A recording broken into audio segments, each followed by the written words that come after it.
the initial drafting in the directive made the switch-off seem almost automatic. There was a real piece of sort of bad politics being played. But fortunately, friends and allies in certain regulators played a blinder and made sure that when the review was done, it had to have regard to certain objective criteria about investor access and use of products and whether or not there had been any misuse of marketing. So we hope that empirical evidence in 2017 will show that private placement continues to serve a useful purpose. Jersey, we believe, is actually going to be in a good place when it comes to providing relative certainty for investors and managers. There's an interesting timing thing here. If I think of the principal jurisdictions with whom Jersey might be said to compete, Jersey has really got quite a significant timing advantage. Cayman have got religion relatively late. Tony Travers, who used to run the Cayman equivalent of Jersey Finance, didn't believe that Cayman was going to need to do anything. And anyway, he said 80% of our business faces the US and the EU only represents 20%. And we can do what we need to anyway, given a relatively short lead time.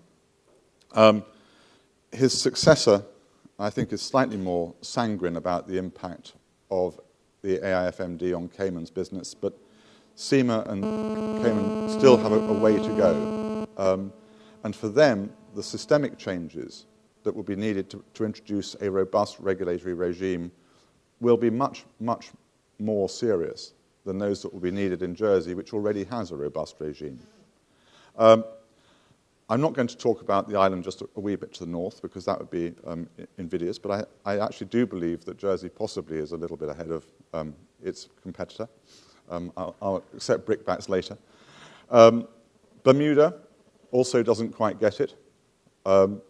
And Bermuda is also facing the reality that its primary offshore business is insurance, and it's currently battling with Malta, which is trying to make itself the sort of southern European equivalent with offshore underwriting capacity. The Swiss have adopted, or look as though they're going to be adopting, quite a punitive regime.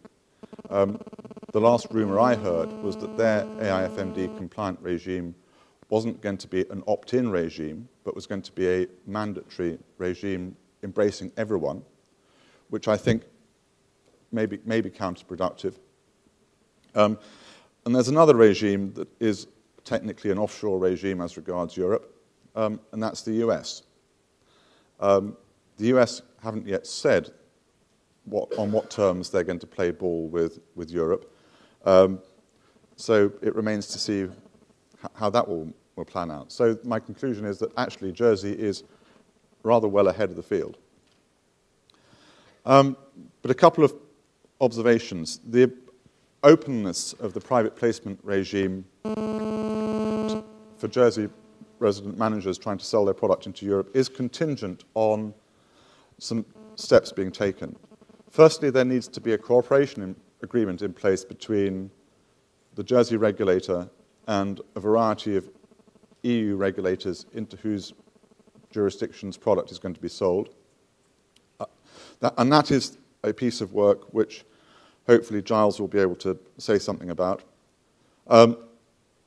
Secondly, the country needs not to be on the FATF blacklist. That's a given. You're there. Thirdly, you need to have signed up tax information exchange agreements. Jersey's done a good job on that. I mean, there are some jurisdictions in the EU that are slow to come to the table and actually put their pen to paper, but the negotiations with the key European jurisdictions into which you guys sell product are mostly in place. And fourthly, managers will have to comply with the various transparency requirements. And as that is a matter within individual managers' controls, we expect that to be something which will be capable of being solved. But the key issue here is putting in place the cooperation agreement by 2013. And that is something which will be within John's remit. Brendan said we were going to touch on the key points from the impact analysis we did. The good news is that most of the structures that come through Jersey remain viable with some tinkering. There's a couple of question marks over some smaller and less popular structures, but that will depend upon the outcome of discussions with third-party regulators to see whether or not some of those continue to work. The details of those will be in the impact analysis, which we'll be issuing an executive summary of shortly. We're just waiting to factor in some of the level 2 thinking into the final product, which is why it hasn't been released yet. We conclude that Jersey, by and large, has a regulatory structure that will be easy to build on to deliver an AIFMD opt-in regime. We conclude that for most people, private placement is going to remain the most attractive option. Least work, it allows you to focus on the jurisdictions where your investors are currently mostly in, and why actually increase your costs any more than you have to. And I think actually internal costs are going to be a real issue for onshore Europe managers. They are going to be faced with a wall of requirements that are going to force them to tool up substantially in operations, compliance, legal. All of that will reduce their margins. All of that will reduce their competitiveness. So anything that you can do to control your costs and keep your margins up sounds like a good thing. And this is my last point. Compliance with the directive for onshore managers is going to cost them a lot of money. It is an industrial revolution. The basic thesis of the directive as expanded by level 2 is that alternative managers should be subject to a regime that combines MiFID and UCITS, with only a minor tempering of UCITS requirements to reflect the fact that investors are professional. But the overwhelming thrust of the level 2 is to say anything that's good for a UCITS manager or a MiFID investment manager is a good thing for an alternatives manager.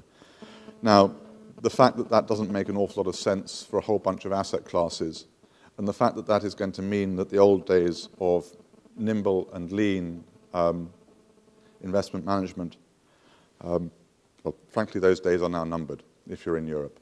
So if you're out here and you've still got a route to market, there is potentially a significant competitive advantage to be taken. So strategic advantages for Jersey managers, I think I've just touched on them. You don't have to put up with the horrible rigors of European regulation unless you choose to.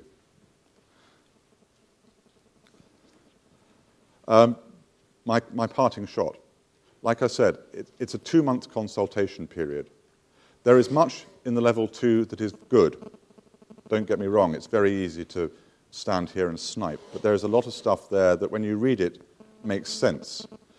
However, there is stuff in there that is less good. And ESMA has asked 70-odd questions to which it wants answers. The best thing that we can do is to engage directly with ESMA over the course of the summer and to comment and tell them what we think is good, tell them what we think is not so good. And when you're identifying stuff that you think is not good, don't just slate it. Explain empirically why you think it's not good and offer an alternative. Offer a sensible, reasoned alternative. Because that way you equip ESMA with a logical argument to take back to the Commission and to counterbalance people whose approach to this is substantially political. So give people empirical tools to meet a regulator's bias. And Giles wouldn't say it, but part of the difficulty that the FSA have had when negotiating this is that they've been negotiating with a college of regulators, many of whom have no indigenous asset management business, so they don't understand the beast. And they simply approach this from a simplistic perspective of saying, MiFID is good, UCITS is better, and more regulation is better still. So equip ESMA with the tools to rebut those arguments. And that way, hopefully, we'll all end up with a regime that is livable with.